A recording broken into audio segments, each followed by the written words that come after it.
Hello, my friends. I want to define limitless in a very tangible and personal way today. I posted a video yesterday about how I am very impressed with the results I've seen from using neuroplasticity to recover from chronic illness over the course of the 7.5 years since I started my journey of recovery, and how far it's come, and that I believe that with this information, human beings are limitless in their ability to create health for themselves. Someone came and commented on my video saying that I should include disclaimers such as within the context of their genetic capacity and things of that nature, right? So that was one comment I got. And I've seen this before, people who come and want to tell me that they haven't seen that, or it's not possible, or, oh, it's too hard. You have to become a monk to do that. And just straight up, I've had coaching calls with people who are like, yeah, that's not possible. And it's like, I've actually done the thing they just told me to my face wasn't possible.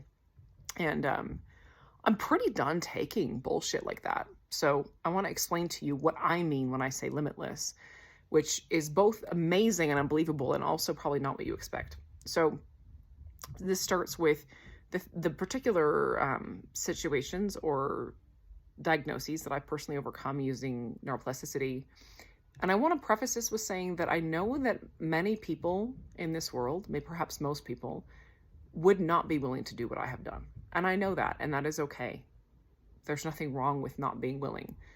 Not being willing does not equate to something not being possible. And willing starts with willing to believe that it's possible, because we will, by definition, guaranteed, never achieve something we're not willing to believe is possible. So when I started my recovery 7.5 years ago, I had PTSD, severe debilitating, like clinically debilitating anxiety and depression, chronic pain, both generalized and specific, that kept me from being able to get around my house comfortably, to being able to drive or go out or do errands or take care of my 5 children. I had 5 kids at that point who were between the ages of 7 and 1. When I started recovery, I had all the symptoms of IBS, profound bloating, indigestion. I had this, SIBO diagnosis, the symptoms of mast cell activation syndrome. The symptoms of Ehlers-Danlos were starting to rev up when I started recovery. There's a lot going on, a lot of random reactions to things. That's part of mast cell activation. General food intolerances. I had about 20 foods I could eat. I was nursing twins at the time, quite underweight, and really just unable to do most. I was self-harming. I was suicidal. So that's where I started in my recovery 7.5 years ago. I overcame those things only to then have a relapse and take on a mental illness called pure O, which is a quite severe situation, and still had a lot of those, like the physical symptoms were still there in the background a lot of the time while I was recovering. And it took me 3 years to reach an initial level of recovery from everything I just said, and including this new mental illness, which was more debilitating than anything I'd had. I really had no access to my prefrontal cortex, which is basically your connection to reality, essentially. I lost that for a couple of years in my journey. So I was much worse off for most of my recovery than I was before I started recovery. Once I recovered, within the same week, shutdown for COVID happened. It was March of 2020. I realized that I was in a marriage that had already ended. I'd put it aside to recover. With time, I realized that said marriage was actually quite abusive. And within, by January of last year, post-divorce, I finally realized that my ex was a narcissist, and I had been going through incredible levels of gaslighting and stonewalling throughout my recovery. So during this time, I had those realizations. 5 children I was responsible for, went through divorce, recovery from narcissistic abuse and gaslighting, which, having gone through limbic impairment recovery and chronic illness recovery, I can say recovering from narcissistic abuse is worse on a lot of levels. It's, and I do not say that lightly. So I've done those things. And during that time, in addition to recovering from all of that, recovering from the narcissistic abuse, which has been a multi-year process. It's taken time because it's something that's hidden from you, and it's hard to see the effects until you find them. So there's been a lot of that recovery, as well as building a business from scratch, getting on my feet financially. I took about 11% of the common, resources in the divorce. So I did not have a lot of resources. I've had no friends, no family, no people supporting me. I've done this alone. I bought a house last year after 2 years of running my own business 7 days a week, working my butt off for that, and proceeded to be in the strongest freeze response I'd ever been in while trying to start to parent my 5 kids in real life in my own home without support.